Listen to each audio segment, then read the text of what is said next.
Listo, buenos días, bienvenidos a esta plática informativa. Nuestro tema de hoy son los hábitos, son el alfa y el omega de la educación. La educación es disciplina, ¿verdad? Ahí dejo una cita de Lady Campbell, una colaboradora de la Unión de Padres que formó esta reformadora educativa en su tiempo. Y dice, toda educación verdadera y esencial tiene sus raíces donde el amor y la caridad están enraizados en el hogar.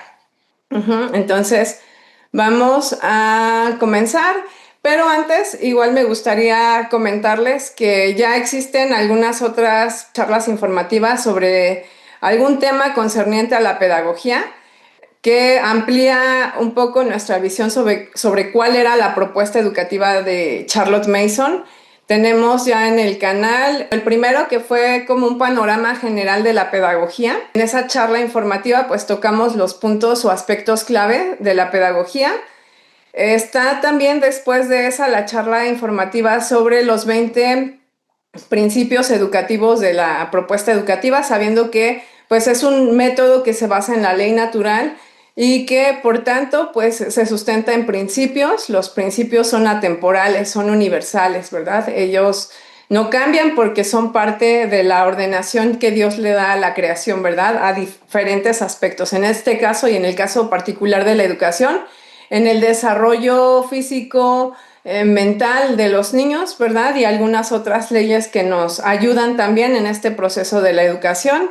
La tercera charla informativa hablamos sobre la educación es la ciencia de las relaciones, que es también un concepto muy importante, una definición que nos da esta autora sobre la educación que nos hace verla completamente diferente a lo que estamos habituados en el sistema y en el modelo tradicional. Así que si también desean verla, pueden hacerlo para conocer cuál es esta propuesta. Después de esa, hablamos sobre el preescolar también, cómo pueden llevar a cabo o cuál es la propuesta educativa de Charlotte Mason respecto a los primeros años de vida del niño. Hablamos sí, de la primera infancia, pero también de los primeros años que ya son formales en el niño, ¿no? Y cómo este niño aprende a través de los sentidos. Entonces, esa es otra charla.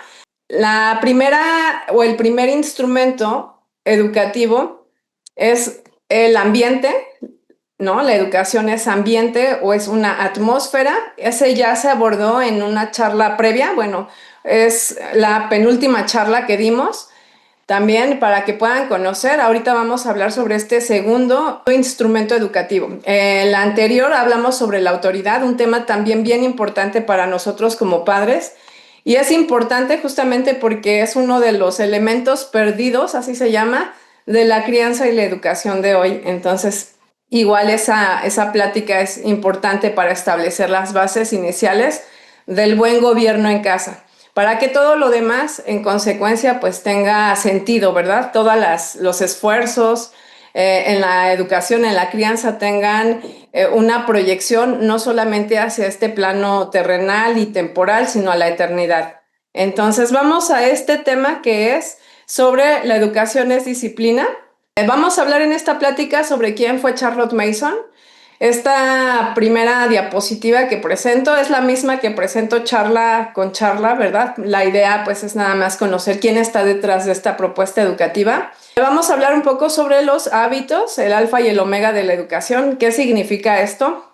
Hábitos, que son el poder de los hábitos, qué pasa si no formamos hábitos, tipos de hábitos que se forman, cómo se forma un hábito o las etapas de la formación de un hábito. Y vamos a poner un ejemplo de una aplicación práctica.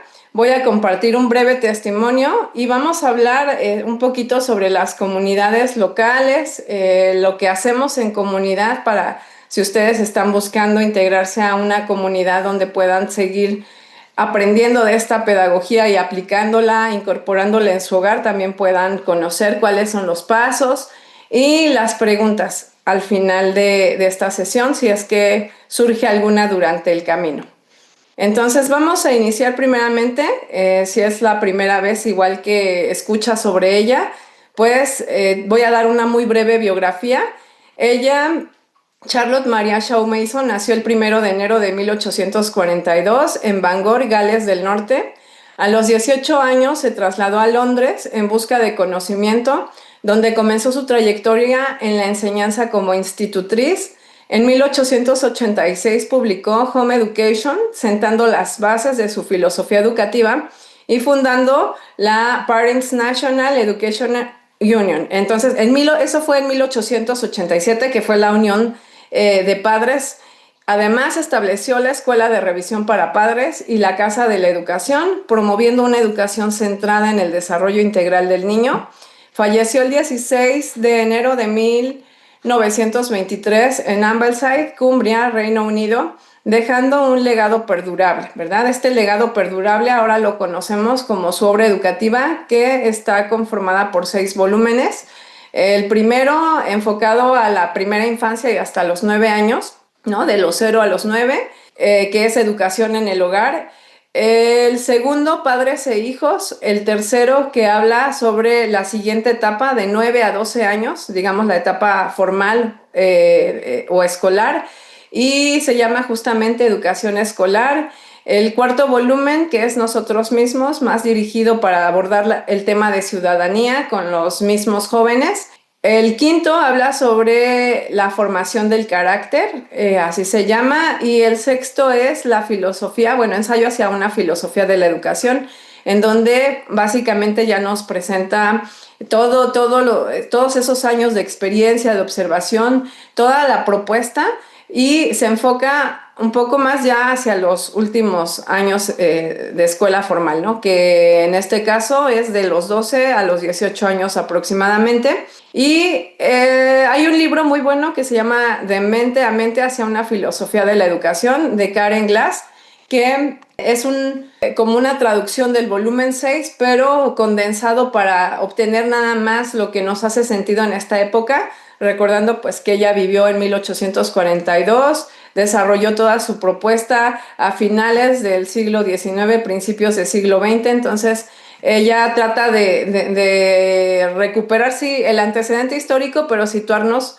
como en esos principios que nos hacen sentido hoy. Y al final, pues su vida y obra son un faro de luz en el campo de la pedagogía, destacando su profundo respeto por la infancia y su comprensión del potencial de cada niño. Entonces, vamos a iniciar con este principio 5, la pedagogía.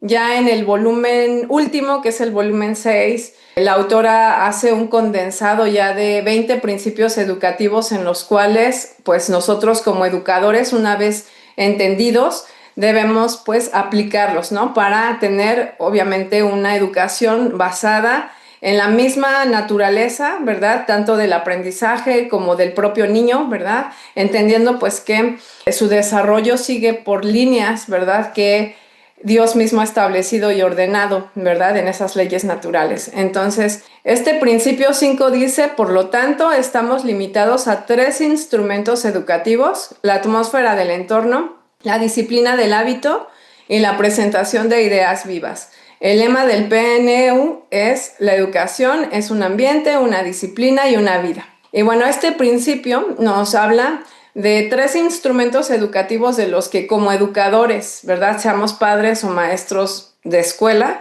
tenemos y podemos hacer un uso lícito de las circunstancias del niño, podemos hacer un uso lícito de estos instrumentos. Es decir, no vamos a hacer uso de estrategias artificiales para conseguir que el proceso educativo se lleve a cabo. Estos instrumentos educativos, que son 3, la atmósfera del entorno, que es el que les comento, ya hay una charla informativa, que es la penúltima que subimos al canal, que habla del poder del ambiente y habla particularmente de la educación es ambiente, ¿no? Entonces, vamos ahora a hablar sobre este segundo instrumento, que es la disciplina del hábito. Y aquí he puesto una cita que parece un poco trabalenguas, ¿verdad? Pero quisiera también explicarlo. Dice: a veces nos equivocamos, creo, al tomar una parte por el todo y una parte de una parte por el todo de esa parte. Y pareciera, como les digo, un trabalenguas, pero tiene sentido, porque antes, en todo, digamos, ese avance educativo que se ha tenido, ¿no? O hablando de la historia de la educación, se pasaron por varias etapas en las que las personas confirieron al entorno, ¿verdad?, muchísimo peso. De hecho, podríamos decir que antes de que se institucionalizara la escuela, ¿verdad? Las familias confiaban demasiado en la influencia del entorno. Y es correcto, ¿no? El entorno tiene una influencia muy grande en la vida de la persona, en la formación de quien uno es. Sin embargo, ahorita vamos a ver cuál es la situación cuando nada más descansamos en esa parte del todo y la tomamos como si fuera el todo. Lo mismo pasa cuando nosotros nos enfocamos únicamente en la disciplina del hábito. Después proviene que las escuelas mismas, ¿verdad?, se enfocan demasiado y descansan demasiado en el desarrollo de las facultades, como si esa fuera una tarea de la educación, y se confunde el desarrollo de facultades con la formación de hábitos. Entonces, ahorita lo vamos a ver también. Eso es tomar una parte por el todo, ¿verdad? Cuando esa parte solamente es parte de una parte para componer el todo. Y el último es la presentación de ideas vivas, que ese ya será tema de una siguiente charla, pero vamos a concentrarnos en el segundo. Aquí vamos a ver, les he puesto algunas citas para desenmarañar esta cita anterior. Ella dice: la educación es una atmósfera. No podemos sentarnos tranquilos y creer que todo está bien y que toda la educación se ha logrado. No, porque aunque no podemos vivir sin aire, tampoco podemos vivir del aire. Y los niños educados en el ambiente pronto empiezan a mostrar signos de inanición. Tienen poca o ninguna curiosidad sana, poder de atención o de esfuerzo. Lo que es peor, pierden la espontaneidad y la iniciativa. Esperan que la vida caiga en ellos como gotas en un barreño de lluvia, sin esfuerzo ni intención por su parte. ¿Sí? Esto lo dice justamente en función a cuando contemplas que la educación es una atmósfera, pero piensas que eso es el todo de la educación. Entonces, el riesgo que ella ve es que el niño intelectualmente necesita alimento, así como su cuerpo necesita comer, ¿verdad?, para alimentarse. La mente también necesita alimento, sabemos y lo hemos dicho en muchas ocasiones, ¿no? Y probablemente estén familiarizados con que el alimento de la mente, pues es espiritual, porque la mente es espiritual y su alimento son las ideas. Entonces, cuando descansamos todo el esfuerzo sobre el ambiente, los niños pueden carecer de esa nutrición, ¿verdad?, que necesitan. Entonces, el riesgo de descansar todo sobre la atmósfera es la inanición. Y luego nos dice que la educación es una vida. Ese es el tercer instrumento educativo, según lo que decía la cita y el principio 5. Dice: provoca el agotamiento intelectual. A finales del siglo XVIII se produjo un hastío aún mayor, también como resultado de una visión parcial de la educación. Volvemos a esta visión parcial de pensar que esa parte es el todo. La fórmula inconsciente de entonces era: la educación es una vida, y el resultado fue una febril persecución de ideas, ¿sí? Entonces, bueno, incluso en este volumen ella nos habla de que las personas estaban solamente ocupadas en producir, estaban persiguiendo las ideas. En torno a ellas giraba todo el proceso educativo, ¿no? Entonces, cuando te enfocas demasiado en las ideas, estás constantemente en la búsqueda de, ¿no? Y ellos promovían, en este ejemplo, promovían pláticas, se despertaban y hablaban, estaban todo el tiempo, ¿verdad?, persiguiendo como tal las ideas, y lo que provocaba al final, y lo que provoca el pensar que la educación son solamente las ideas, es el agotamiento intelectual. Entonces, esta falta de equilibrio va a provocar y va a tener consecuencias en la persona. Dice ella: se equivocaron como nosotros, porque no comprendieron la ciencia de la proporción de las cosas. Nosotros nos inclinamos a decir: la educación es el medio ambiente. Ellos dirían: la educación son las ideas. La verdad incluye ambas, y una tercera definición que introduce otro lado, un tercer aspecto de la educación. El tercer punto de vista concebible: la educación es una disciplina, ¿verdad? Entonces, aquí ya ella dice: ok, la educación sí es ambiente, sí son ideas, pero si solo es ambiente, ya dijimos, hay inanición. Si es ambiente e ideas, hay inanición. Bueno, hay agotamiento intelectual. ¿Dónde está el equilibrio? Entonces incluye esta tercera, que es la educación es una disciplina, ¿verdad? Ella nos dice que en el pasado, sin duda, hemos pasado por una época de esclavitud infantil, una era de buenos hábitos impuestos mediante severas penas, aplicadas con rigor por los padres excesivamente escrupulosos del siglo XVIII, e infamemente por los maestros, los Crickle y los Squires, que solo trabajaban para su comodidad y beneficio. Ahora el péndulo se inclina hacia el otro lado. Hemos perdido de vista el hecho de que el hábito es para la vida lo que los rieles son para los vagones de transporte. De ello se desprende que las vías del hábito deben trazarse con un fin determinado y tras un estudio cuidadoso, o los sobresaltos y las demoras de la vida se vuelven insoportables. Lo que nos dice es, hubo un momento también en el que se consideró el tema de los hábitos. Sin embargo, estos buenos hábitos eran impuestos de manera severa, ¿no? Y no eran para el beneficio del niño, sino para el beneficio y comodidad de los adultos, ¿verdad? De los maestros, de los padres. Entonces, dice, ok, busquemos el equilibrio, ¿no? El equilibrio aquí que encontramos es que debemos de ver que el hábito es para la vida lo que los rieles son para los vagones de transporte. Estamos empíricamente seguros de que una de las funciones principales de la educación es el establecimiento de maneras de pensar en los niños que desemboquen en una vida buena y útil, pensamiento claro, disfrute estético y por encima de todo en la vida religiosa. Ella cita esto, ¿verdad? Y con esto vemos que ella le confiere entonces también la tercera parte de la educación del niño, o sea, esa importancia tiene, ¿no? Si pudiéramos ver la educación como un todo, entonces queda así, ¿verdad? Y ella nos dice que nuestra naturaleza anhela la unidad, nuestra naturaleza humana anhela que no solamente estemos descansando en la parte de la influencia que se ejerce a través del entorno, que es una influencia, digamos, invisible, ni que tampoco sea única y exclusivamente sobre el tema de las ideas, ¿verdad? Sino que haya un equilibrio entre lo que influye del ambiente, ¿verdad? Lo que aprendemos a través del alimento mental, de las ideas, pero también que nosotros aprendamos a trabajar sobre esos hábitos que le van a dar estructura para que todo esto ocurra. Entonces, ahí vemos el sentido en la educación es un ambiente, una disciplina y una vida. Y vamos entonces a ver los hábitos como el alfa y el omega de la educación. La misma autora Lady Campbell que cité de inicio, ella trata de recuperar el objetivo de la PNU, que es la Unión de Padres, la Unión Educativa, ¿no? Y ella cita a Charlotte Mason en algunas partes y dice que así como ella le confería, ¿no?, a los hábitos una importancia, ¿verdad? Y la citaba diciendo que la formación del hábito es el alfa y el omega de la educación. Como tal, esta cita no la vamos a encontrar en los volúmenes, pero sí lo vamos a encontrar como uno de los objetivos que tiene la Unión de Padres. O sea, si nosotros vemos el alfa y el omega de algo, pensamos en el principio y en el fin.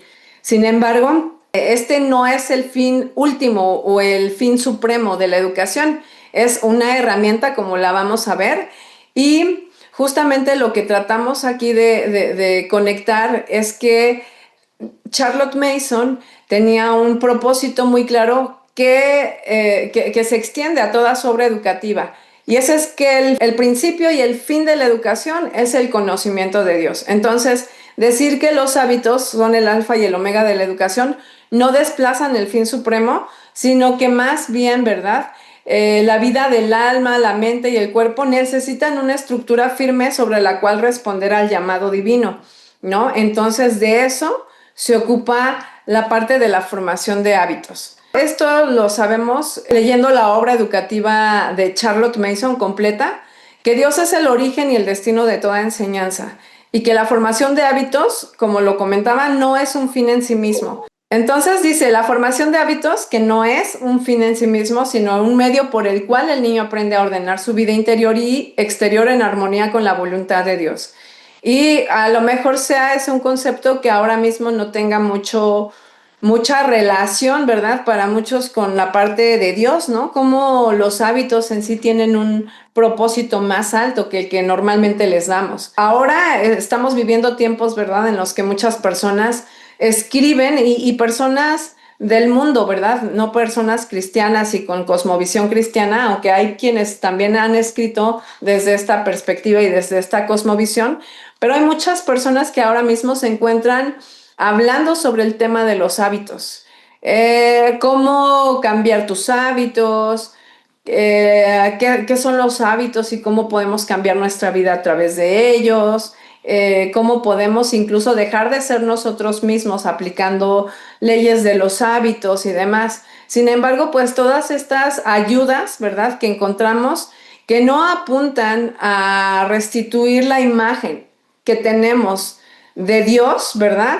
Como seres creados a su imagen, son totalmente infructuosas, ¿no? Porque dejan al niño en un moralismo que nadie quiere que el niño experimente, ¿no? Por ejemplo, todos queremos, no sé si todas las familias que están conectadas ahora son cristianas o comparten esta perspectiva. Sin embargo, es cierto que nosotros fuimos creados a imagen de Dios, ¿verdad? Y de hecho hay una notita ahí al final donde yo digo del carácter. Esto tiene que ver con el carácter. Entendemos a partir de todo lo que ella reúne sobre el tema de hábitos que la suma de nuestros hábitos conforma nuestro carácter. Y nuestro carácter es el conjunto de particularidades o de peculiaridades, ¿verdad? Que están impresas por la naturaleza o por el hábito, ¿verdad? Y que nos distinguen de los demás, ¿no? Eso es en realidad lo que es un carácter. Entonces, cuando hablamos de carácter y vemos que es una impresión, ¿verdad? O está impresa la imagen de algo, ¿verdad? En nosotros, vemos que ese algo, pues definitivamente es que somos creados a imagen de Dios, ¿no? Compartimos y tenemos, ¿no?, parte de esta imagen que Dios le ha dado al hombre.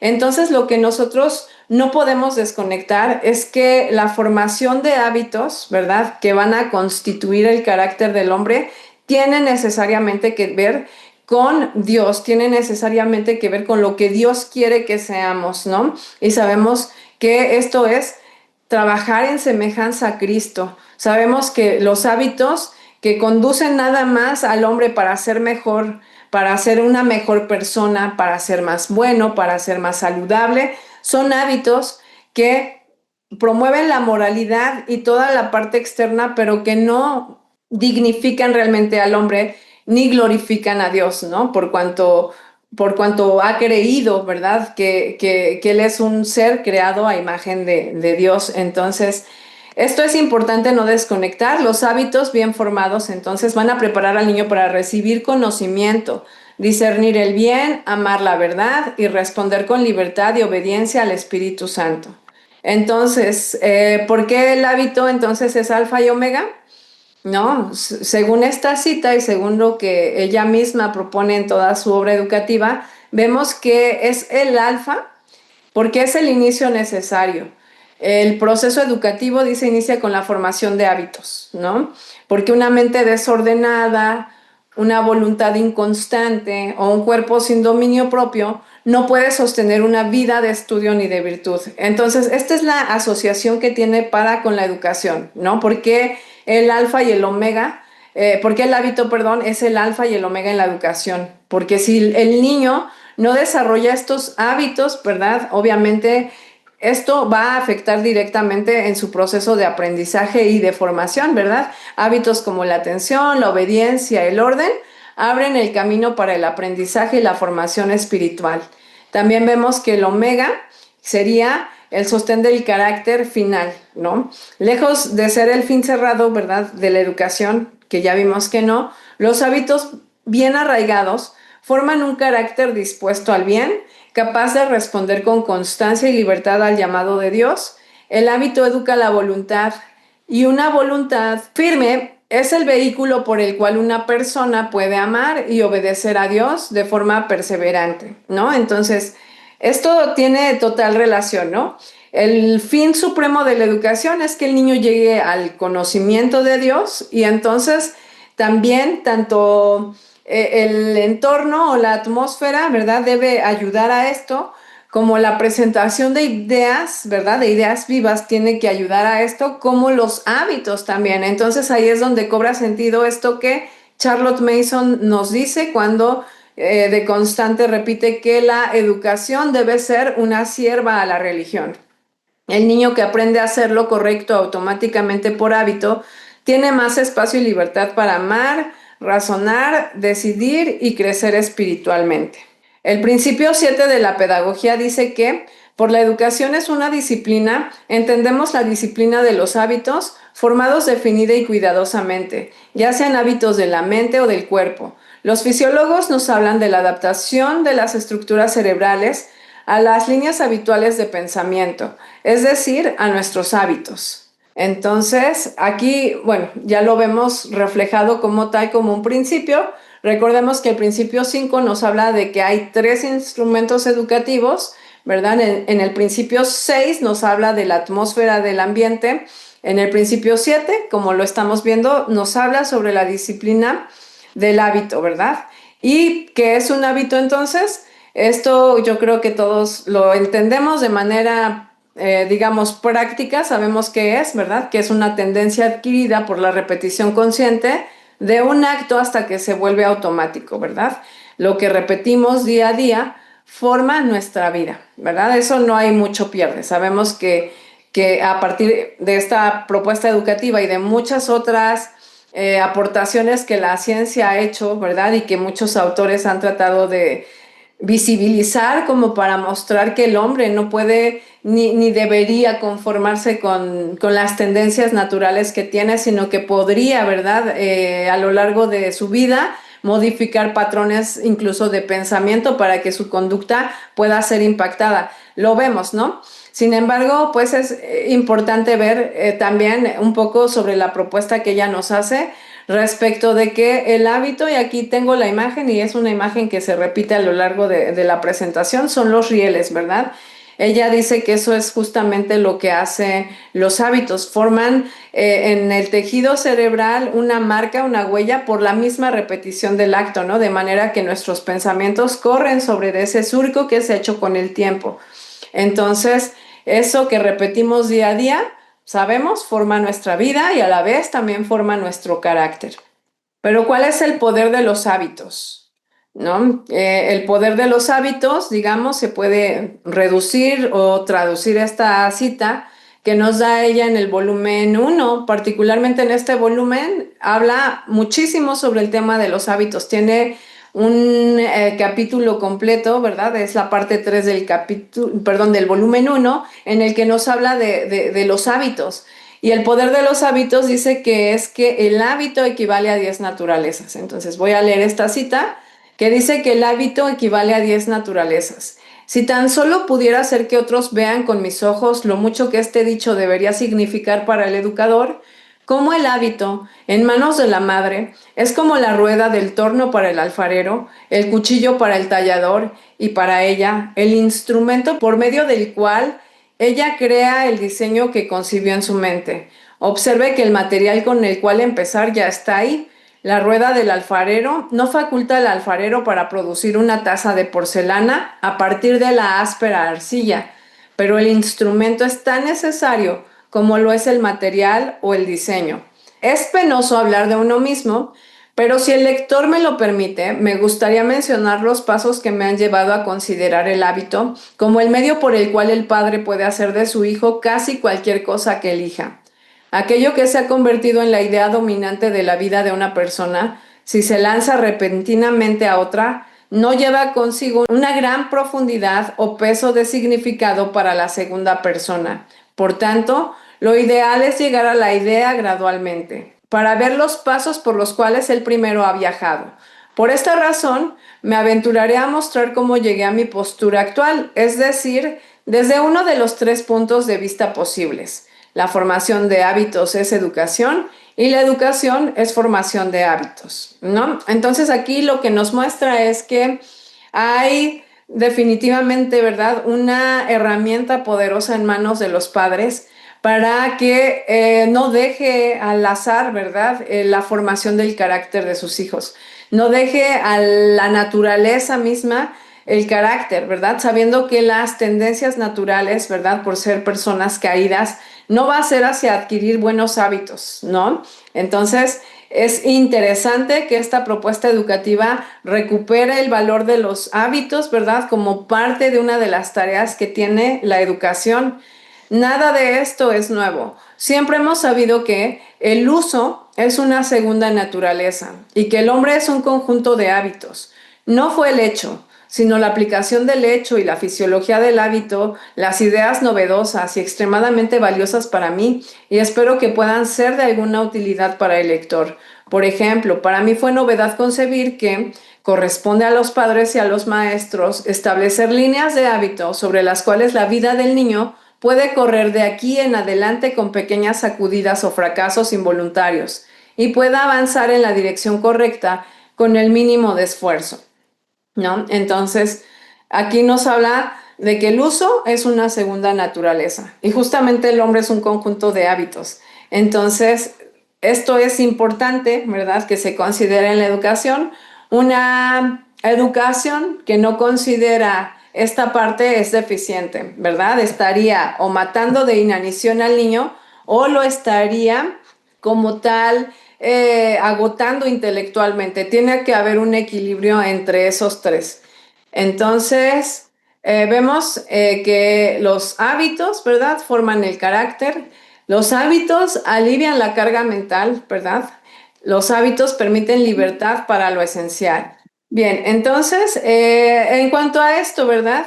Evitamos el esfuerzo de la toma de decisiones. Justamente permiten libertad para lo esencial, porque si nosotros estuviéramos todo el día tomando decisiones, ¿verdad? Día a día sobre las cosas que tenemos que hacer, sería un desgaste de tejido, un desgaste de energía, un desgaste en todos los sentidos, ¿verdad? Entonces, hay muchas cosas, ¿verdad?, que ocurren de manera cotidiana y que se conforman en hábito, como más adelante lo vamos a ver. Pero lo importante aquí es ver que nosotros evitamos el esfuerzo de la toma de decisiones a nuestros hijos en cosas triviales, ¿no? Y realmente muchas de las cosas que hacemos en el día, ¿verdad? Podemos con la suficiente vigilancia, ¿no? Como padres hacia los hijos y repetición, conformarnos en hábitos que nos permitan concentrarnos en las cosas que son esenciales, ¿no? Que son importantes. Entonces, esto también nos permite ejercitar y fortalecer la voluntad de nuestros hijos. Vamos a ver, ¿qué pasa si no formamos hábitos? En primer lugar, dice ella, ya sea que usted elija o no tomarse la molestia de formar hábitos, es el hábito el que regirá el 90% de la vida del niño.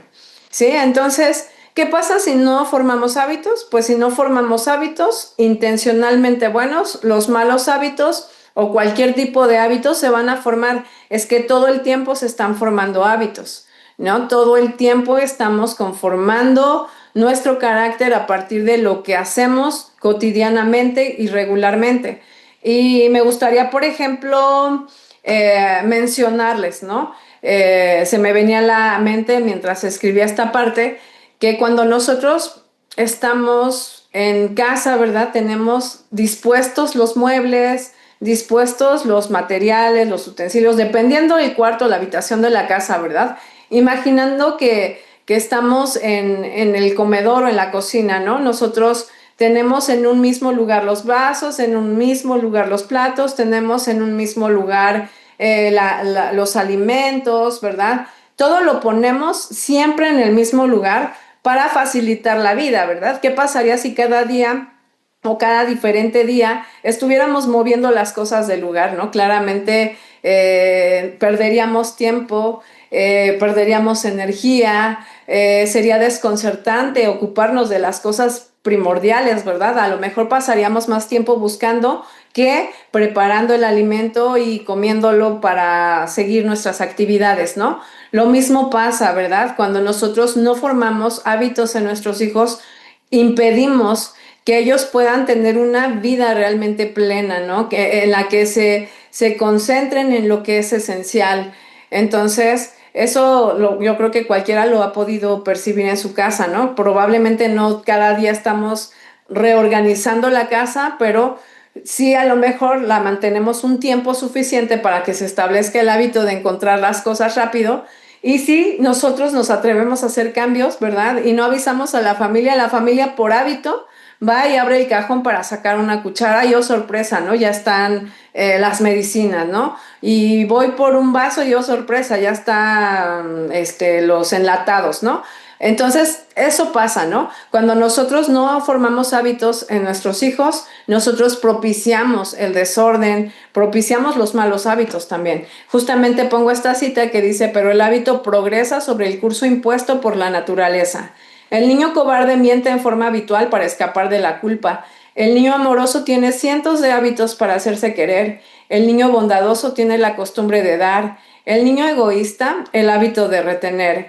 El hábito que funciona de acuerdo con la naturaleza es simplemente la naturaleza en acción, que se fortalece cada vez más con el ejercicio. Sí, entonces, sea de una manera intencional de formación de buenos hábitos o una manera incidental en la que los hábitos buenos se forman igual los malos y se reafirman, lo que ocurre es que se fortalecen cada vez con el ejercicio, ¿no? Entonces, ¿qué tipos de hábitos son los que se forman? ¿Cuáles son? Los intelectuales, ¿verdad? Hay hábitos intelectuales como la atención, incluso la narración puede ser un hábito que se entrene, ¿verdad? Cuando el niño aprende algo nuevo, decirlo nuevamente con sus propias palabras, ¿verdad? Con su propio proceso. La observación es un hábito intelectual también, ¿verdad? Hay hábitos morales, de hecho los hábitos morales son los que primeramente deberíamos trabajar, la obediencia, el autocontrol, la veracidad. Hay hábitos espirituales que también son sumamente importantes que podemos trabajar y fortalecer en nuestros hijos, ¿verdad? Que es la oración, la reverencia, la gratitud.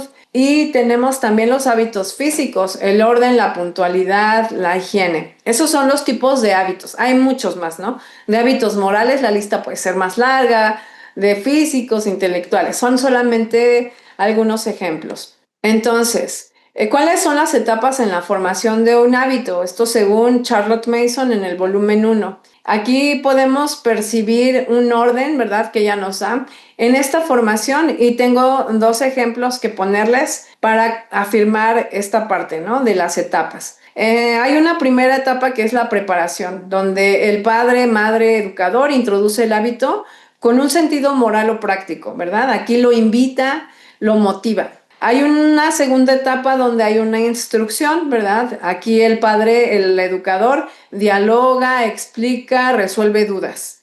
Y esto es crucial que el padre enseñe con paciencia, ¿sí? Hay un tercer paso que es la supervisión, en el que el padre recuerda con constancia y cariño, ¿sí? Entonces, el padre debe ser aliado del niño. Ese es como el lugar, ese es como la función o el rol que el padre tiene en la formación del hábito, cuando ayuda al niño a formar hábitos. En cuarto lugar, o el cuarto paso es la repetición, ¿verdad? Practicar sin interrupciones ni fricción. Tenemos que estar constantemente observando, ¿verdad? Pero aquí particularmente lo que conviene es mantener la consistencia, ¿verdad? Y la constancia.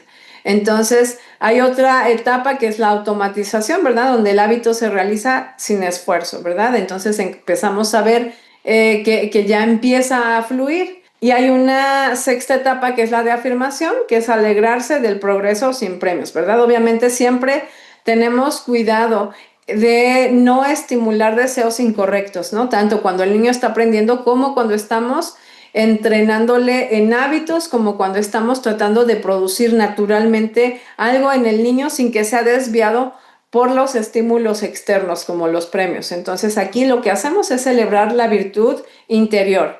Voy a poner dos ejemplos considerando esto anterior. En el ejemplo práctico del hábito del orden, ¿no? Algo que siempre estamos trabajando con nuestros niños es que guarden sus materiales, que guarden sus juguetes, que guarden su ropa, todo, cualquier cosa, ¿no? Pónganle ahí el nombre que ustedes elijan.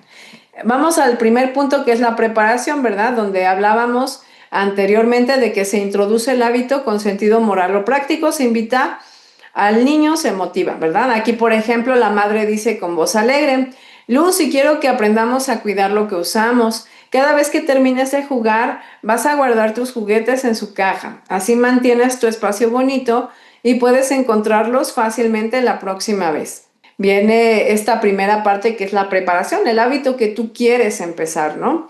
Entonces viene la parte de la instrucción, ¿verdad? En la parte de la motivación aquí es importante, ¿verdad?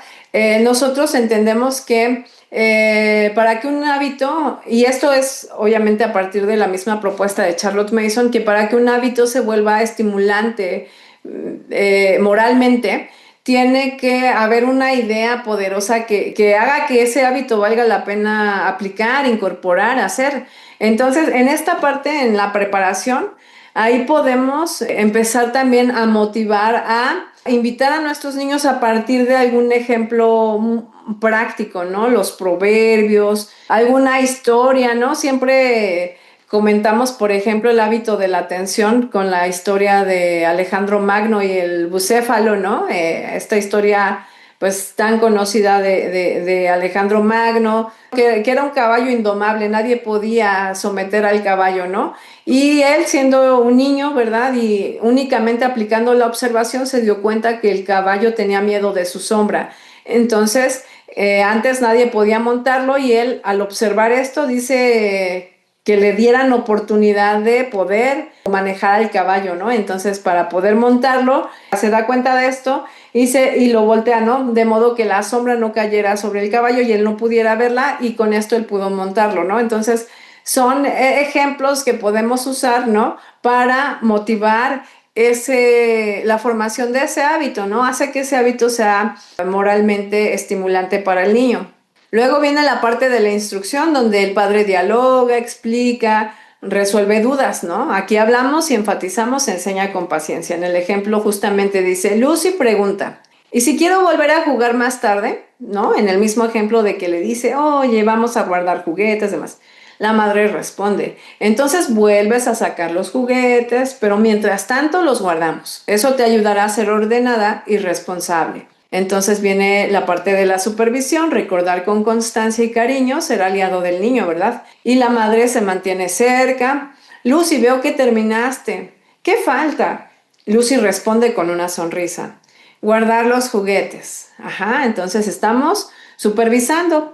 La siguiente parte es la repetición, que es practicar sin interrupciones ni fricción. Ahí mantenemos la consistencia, ¿verdad? Ahí estamos atentos. Dice ahí que durante unos 15 días la madre observa que Lucy guarde sus juguetes cada vez, recordándole con ternura si lo olvida, ¿verdad? En esa repetición, por ejemplo, cabe resaltar ahí la manera y la forma en que lo hace, ¿verdad? Con ternura. Luego, entonces, vamos a la parte de automatización, donde el hábito se realiza sin esfuerzo. Dice observar con gozo.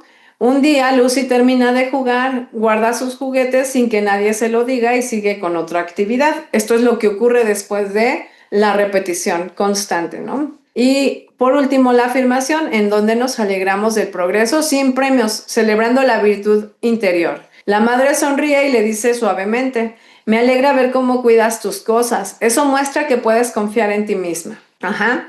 Entonces, este es como el ciclo que ella nos da, como este ejemplo práctico obviamente es tomado de lo que vivimos día a día con nuestros hijos, ¿no? Ella nos da algunos otros ejemplos en el volumen 1, por lo cual recomiendo también que lo puedan leer. El ejemplo práctico 2 es sobre el hábito del respeto, ¿verdad? No interrumpir cuando otros hablan, tan común para los niños, ¿verdad?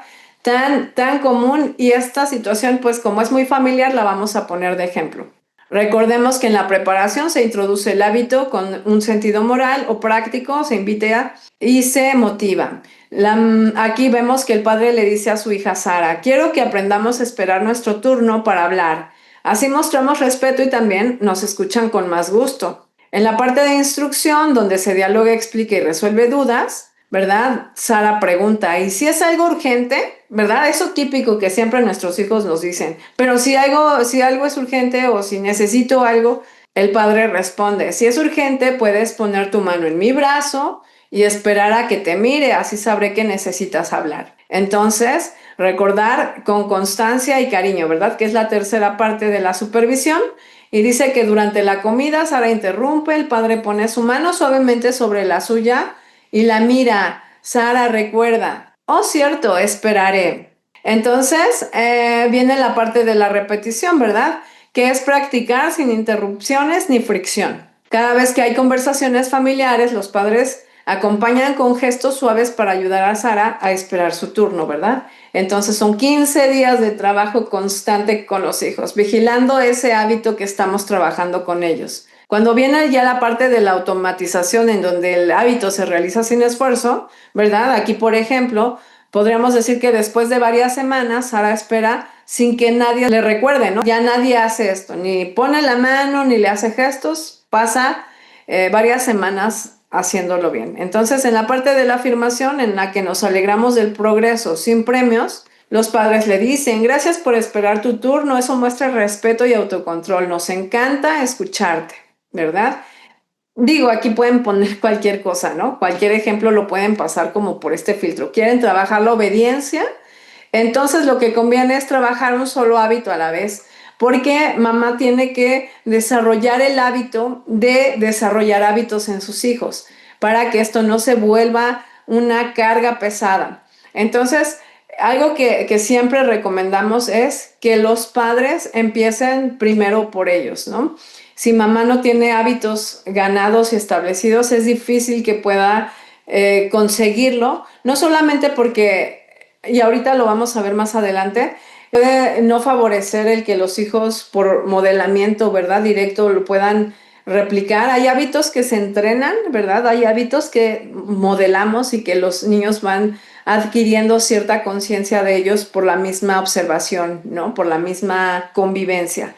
Pero es importante que papás y mamás trabajemos en esto y que una vez estemos también comprometidos en esto, pues podamos aplicarnos activamente a la formación de hábitos en nuestros hijos.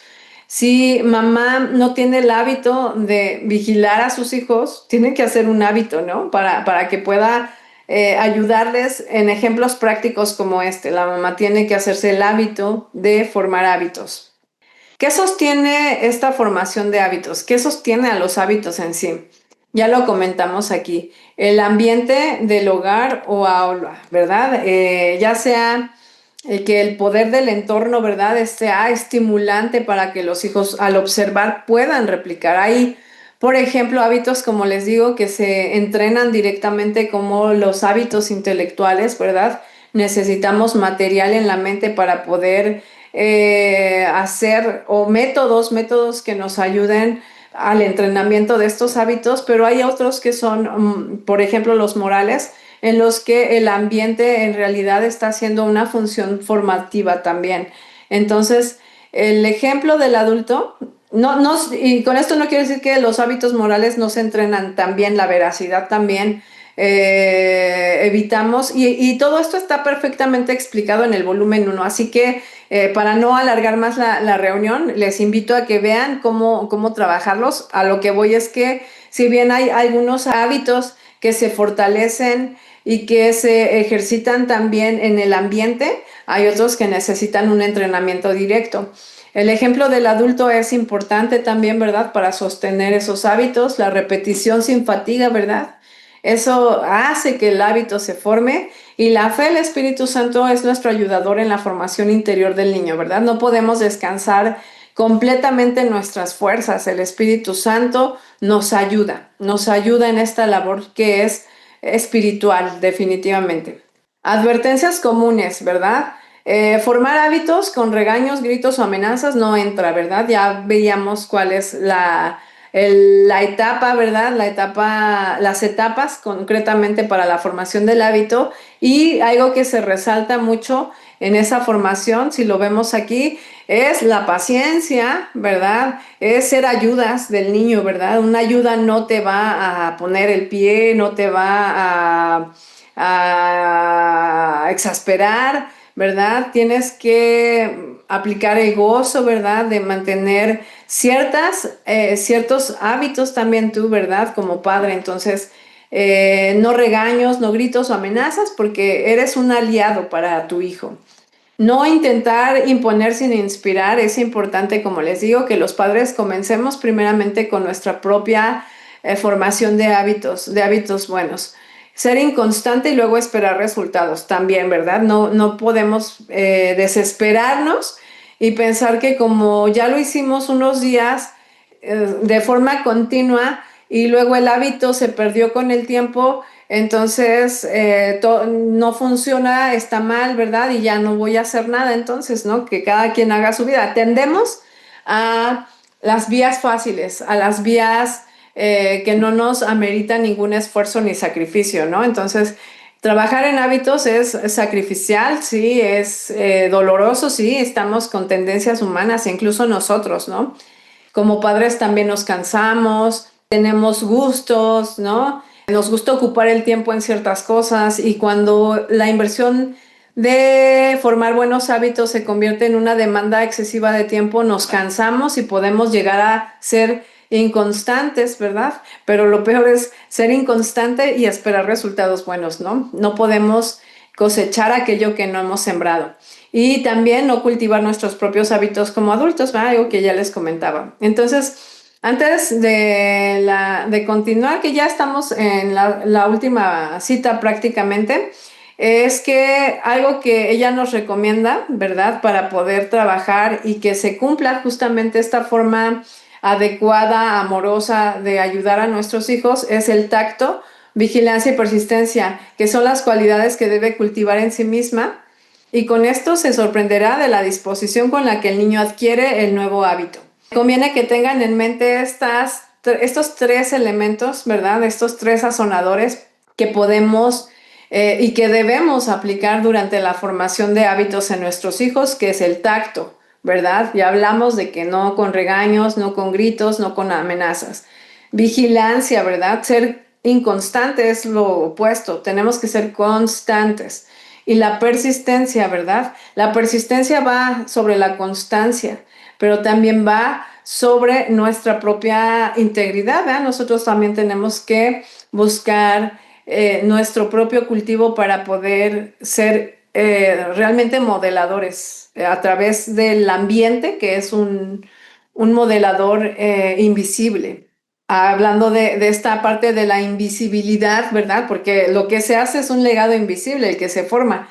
Al final de cuentas, lo que ella nos dice en el mismo volumen 1 es que si nosotros invertimos nuestro tiempo para la formación de por lo menos 20 buenos hábitos en la vida de nuestros hijos, ¿verdad? Durante sus años, obviamente, de crianza y de educación, le estaremos dando a nuestros hijos, ¿verdad? Un futuro que no va a ser complicado, ¿verdad? Va a ser un futuro fácil para ellos, ¿verdad? Va a ser un futuro en el cual las estructuras hayan consolidado su carácter para todo lo que más adelante se va a presentar en su vida, ¿verdad? Entonces, este legado nos habla de que los hábitos, y esa es la importancia, ¿verdad?, de los hábitos en la educación, son la arquitectura oculta del carácter. No solo estamos formando conductas, ¿verdad? Estamos plantando semillas para la eternidad, porque ya lo vimos. Estos hábitos no tienen que tener una visión corta. Hacer a mi hijo mejor persona, que tenga hábitos saludables para que sea sano y no tenga enfermedades. O que mi hijo se sepa comportar en donde quiera que va. No, eso es corto de vista. Nosotros estamos apuntando a que nuestros hijos tengan el carácter de Cristo, como lo vimos de inicio, ¿no? El carácter de Cristo, porque Dios nos hizo a imagen suya, ¿no? Por ahí estaba escuchando recién a un expositor de un tema que habla sobre el trabajo en un enfoque bíblico, que ahora mismo pues la identidad no las da el trabajo, ¿no? ¿Y quién eres? Ah, pues yo soy pedagoga. ¿Y quién eres tú? Ah, no, pues yo soy hoy arquitecto, ¿no? Pero en realidad, como cristianos, nuestra identidad es en Cristo. No tiene que ver con lo que hacemos, sino con lo que somos. Y lo que somos es el resultado de lo que Cristo hizo. Entonces, si nosotros tenemos esta visión, aún sabiendo que nuestros hijos pues no son salvos por transferencia de los padres, ¿verdad? Porque los padres sean salvos, tenemos un llamado y tenemos una misión que cumplir, una comisión, ¿verdad? Que comienza con nuestros hijos, que comienza con ellos. Entonces, la visión corta no puede solamente producir moralidad en nuestros hijos. Nuestra visión debe de ser para la eternidad. Y cuando nuestra visión es para lo eterno, ¿verdad? Entonces buscamos que el carácter, estas cualidades, ¿verdad? Que componen a una persona, pues sean a semejanza de Cristo, ¿no? Entonces todo lo que hacemos tiene un impacto en la eternidad. Entonces, cada pequeño acto de perseverancia, una sonrisa, una rutina, una oración, está pavimentando el camino hacia la madurez, la libertad y la vida plena que Dios anhela para nosotros al transformarnos según la imagen de Cristo, ¿verdad? Es lo que vimos. Entonces, esperamos que este enfoque educativo, ¿verdad?, nos amplíe la visión de lo que pensábamos que era la educación y que en realidad era cualquier otra cosa menos una verdadera educación. Por eso ya no habla de una educación cristiana y una secular, sino que dice toda la educación es divina porque Dios ha establecido sus leyes, de Dios es la creación, de Dios es el conocimiento, Él es el supremo educador de la humanidad, el maestro de maestros. No hay más, ¿no? Entonces, ya nada más, cada hábito que formamos en un niño es una huella invisible que guía sus pasos cuando ya no estamos cerca. Hasta ahí terminamos con la presentación.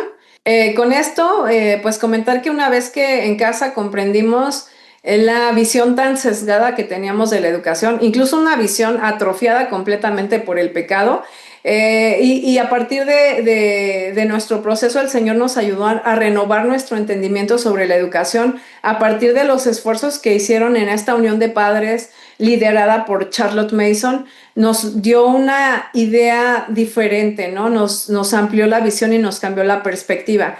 Entonces, como eso ha traído tanto impacto personal a nuestra familia y sabíamos que no se hablaba mucho de esta propuesta educativa antes, cuando yo empecé hace 9 años en la pedagogía, educar hace poco más de 10 años, pero en la pedagogía ya casi 9 años, cuando nosotros empezamos, nadie la conocía, no había material en español, fue entonces como un deber para nosotros compartirlo, ¿verdad? Y aunque lo empezamos a hacer de forma directa, vimos que el alcance que teníamos pues era muy cerrado, ¿no? Al círculo de amistades que teníamos en su momento. Entonces empezamos a compartirlo a través de Educación Viva y hace ya un poco más de 2 años y medio, yo creo, ya vamos para 3, empezamos a organizar comunidades locales para estudiar la obra educativa y para compartir experiencias, para tener salidas presenciales juntos, inspiradas en actividades. Dejo ya nada más, quedan unos 13 minutos para preguntas, si es que hay. Hola, yo tengo una duda, ¿puedo? Gracias. Pues muchísimas gracias por tu explicación, me encantó y claro, ahora me queda más claro todo. Dios me ayude y nos ayude a todas a lograrlo. Y nada más, un poco como la duda que tengo es, ¿cómo es que se prepara para la eternidad? O sea, mi duda es, ¿en la eternidad van a seguir, o sea, en el cielo, ¿verdad? ¿Van a seguir como los hábitos? O sea, ¿nuestro carácter se va a ver reflejado ahí en el cielo? Esa es la duda que tengo. Ok, bueno, cuando hablamos de una educación que tenga impacto en la eternidad, más bien es que estamos preparando aquí. Ahí en la obra educativa de Comenio, por ejemplo, él presenta este paso, ¿verdad? Este paso por la tierra o este nacimiento aquí, ¿no? Como un laboratorio para la eternidad, ¿no? O sea, como que aquí es la preparación que tenemos para las cosas eternas. Obviamente, el cielo es un lugar donde las cosas van a ser hechas nuevas, no vamos a tener la conciencia de pecado, por ejemplo. Probablemente tengamos una conciencia de quiénes fuimos, pero no del pecado, porque no podríamos cohabitar ahí con Dios, ¿no? Entonces, más bien es como que la parte preparatoria, ¿no? Lo que preparamos aquí. Por ejemplo, en la parte de los hábitos, no solamente los hábitos espirituales son los que forman y preparan al niño para la eternidad. Todos y cada uno de los hábitos están formando. Recordemos que la parte de los hábitos morales no son la moral que dicta el mundo, es la ley moral que nos dicta Dios para conocer quién es Dios y para conformarnos a su imagen, porque Dios es un ser moral también y ha hecho al hombre un ser moral, aunque a partir del pecado, ¿verdad? De la entrada del pecado, tenemos atrofiada esta imagen, nosotros podemos tener un enfoque en trabajar, ¿verdad? Sobre las mismas líneas que Dios nos ha dado de moralidad, que como tal la palabra moralidad no está en la Biblia. Esa es una charla que está en la página también, que es muy interesante si la quieren entender más sobre de ese tema particular. Se llama La moralidad sin Dios, abandonados a la inmoralidad, basándonos en el libro de Romanos. Pero lo que nosotros queremos establecer es que los niños conozcan a Dios, ¿verdad? A partir de sus mismos atributos, y su ley moral nos da cuenta de quién es Él.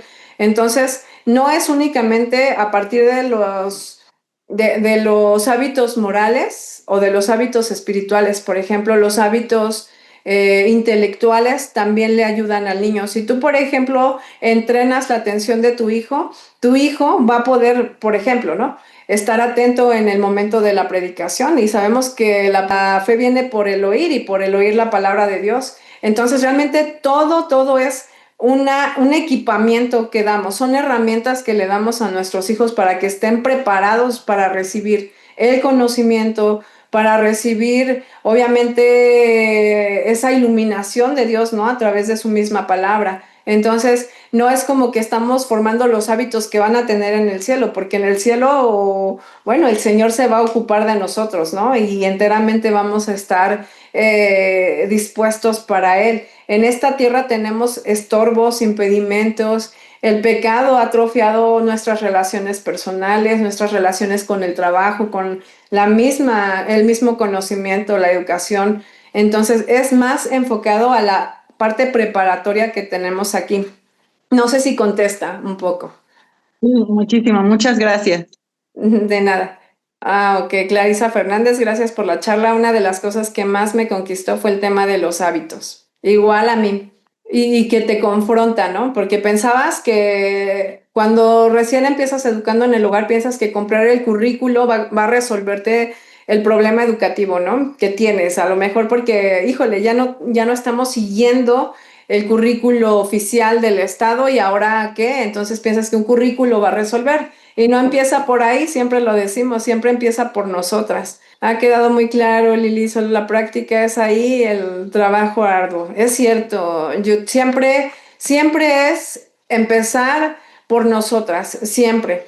Y obviamente si ya tenemos estas pautas que tampoco lucen imposibles, si se dan cuenta, el mayor freno que tenemos para poder aplicar estas etapas, ¿verdad?, es el tiempo. Entonces tratemos de tener rutinas que no nos absorban, que no nos roben la atención a otras actividades. Procuremos que el tiempo de crianza y de educación sea un tiempo concentrado en nuestros hijos, ¿no? Que tengamos tiempo para dedicarle a cada uno la atención necesaria, ¿verdad? Habrán hábitos que podemos trabajar como familia, ¿no? Con todos los hijos independientes de la edad, ¿no? A lo mejor trabajamos con todos la veracidad, ¿no? Y estamos vigilantes y le damos el tiempo. Y cuando cambiamos de hábito, no dejamos de vigilar la veracidad, pero ahora pasamos a trabajen un hábito a la vez, no es recomendable trabajar más de uno. Entonces, gracias, Lili, como siempre muy edificante, gracias a Dios. Ahí es donde se presentan las dificultades. En el tiempo no recomendamos que tengan muchas actividades. Si tienen natación, música y salen a un montón de actividades en el día, olvídense que van a tener tiempo de hacer esto. De verdad, si tienen que sacrificar un poco esas actividades extras o hacerlas ustedes con sus hijos, eso es lo que yo hice. Dije, ok, si yo llevo, o sea, cuando ya te empiezas a dar cuenta que te empiezas a enrolar en un montón de cosas, y esas cosas en las que te enrolas te hacen estar apurada y corriendo para salir y llegar a tiempo, entonces las dejas a un lado y dices, yo lo hice, ¿no? No es el tiempo ahora. Si la cuestión es darle una actividad física, me salgo a caminar todos los días con ellos, me salgo a correr con ellos, me salgo a jugar voleibol o cualquier cosa con ellos, pero no voy a sacrificar ese tiempo. Entonces, de verdad, o sea, si lo tienen que hacer así, háganlo. Por esta guía que has presentado, me han encantado los pasos a imprimir y a ponerlo a la vista. Exactamente, tenerlo a la vista para no olvidarlo, estar constantemente recordando esos 3 ingredientes, ¿no?, que también nos ayudan. Sí, a mí también me encantó la presentación, la parte de la práctica me parece muy clara. Y no parece nada de otro mundo, si se dan cuenta, es solo tiempo lo que tenemos que invertir. Por eso ya dice, si la madre se ocupa de formar 20 buenos hábitos, todo lo que ya ganó para su hijo es increíble, ¿no? La última cita, que leí, no recuerdo si la leí al final, pero incluso la pusimos ahí en Educación Viva, ¿no? Porque es una huella invisible que dejamos, ¿no? Ahí para los hijos en el futuro. Un tema muy interesante, muchas gracias Lili, me gustó lo que dice sobre con paciencia y amor enseñarlos y no tomarlo personal, no es contra nosotros, están en una lucha. Dense cuenta ustedes mismas en sus propios hábitos, ¿no? A veces queremos dejar de hacer ciertas cosas. Por ejemplo, yo tengo un mal hábito de la infancia de morderme las uñas, ¿no? Y puedo conseguir dejarlo un tiempo y luego viene algo que me provoca ansiedad o algo y empiezo nuevamente, ¿no? Y digo, qué difícil es, ¿no? Para mí hacer esto. Y cuando tomamos personal que nuestros hijos no hagan lo que deberían de hacer, entonces estamos siendo insensibles, incluso estamos imponiendo cargas que ni nosotros podemos llevar, ¿no? Como lo dice la misma palabra. Seamos ayudantes. Y bueno, quedó muy claro, Lili, muy útil y práctico, no tener la vista muy corta y entender que lo que estamos preparando para la eternidad y no solo superficialmente, exactamente. Un hábito a la vez, por favor, me gustaría empezar con la obediencia, como dice usted. Es el primero con el que se debe de iniciar, de hecho. Y en el volumen uno, en la parte 3, si no quieren irse todo y quieren llegar exactamente a esa parte, el hábito de la obediencia se trabaja ahí en la tercera parte del volumen uno. Muchas gracias. Cada día hemos sido confrontados al estar estudiando esta pedagogía, que primeramente nosotros como padres debemos formar y reafirmar nuestros propios hábitos, porque nuestros hijos son esponjitas absorbiendo todo. Exactamente. Entiendo lo de un hábito a la vez, pero en el diario se presentan muchas oportunidades de diferentes hábitos que no se deben dejar pasar en cuanto a moral o carácter, cómo abordar un hábito a la vez. Bueno, hay cuestiones que, por ejemplo, tienes que establecer la ley moral en la parte moral, la ley moral de Dios te rige a ti como padre y como madre y tiene que regir a tus hijos porque es una ley que está por sobre de nosotros, no depende de nosotros. Entonces, la moral se atiende muy fácil. O sea, si tú, por ejemplo, obviamente hay una previa instrucción, ¿no?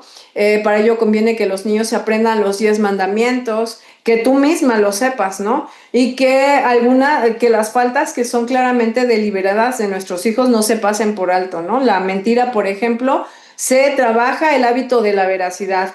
Tú lo promueves cuando tu hijo exagera, los hijos o los niños como tal tienden a la exageración.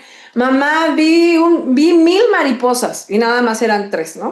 Entonces tú le dices, precisión, ¿no? ¿Cuántas mariposas viste? Ok, no fueron 1000, fueron solamente 3. Entonces son 3 mariposas, ¿no? Entonces lo invitas constantemente a que sea veraz. En muchas áreas se puede trabajar, pero por ejemplo, si el niño miente, no vas a esperar a disciplinar al niño, ¿verdad? Porque no has entrenado su hábito de veracidad, sino que está violando la ley moral de Dios y tú no lo estás permitiendo en ti tampoco, obviamente, ¿no? Entonces, eso no se debe de esperar, por ejemplo, ciertas correcciones o aplicar cierta corrección, cierta disciplina hasta que se forma el hábito, ¿no? Eso se trabaja inmediatamente porque es la ley que regula nuestras relaciones humanas. Entonces, los 10 mandamientos los empezamos a promover y de verdad es impresionante lo rápido que los aprenden y cómo se dan cuenta ellos mismos que faltan al mandamiento. Son una herramienta preciosa. Sí, sí, sí, sí. O sea, es indispensable. Y ahí tengo un recurso en Educación Viva para que lo tengan impreso y lo pongan ahí en algún lugar visible. Creo que ya no hay más preguntas. Muchas gracias también por mantenerse hasta el final de la plática. Gracias por tanta esperanza, hermana Lilia. Ahora ser hacedoras de cada verdad, exactamente. Seamos dependientes del Espíritu Santo, de Dios, de Jesús, obviamente tratando de seguir sus pisadas y de seguir sus hábitos, ¿no? También. Muchísimas gracias entonces a todas. Gracias por conectarse y por acompañarme.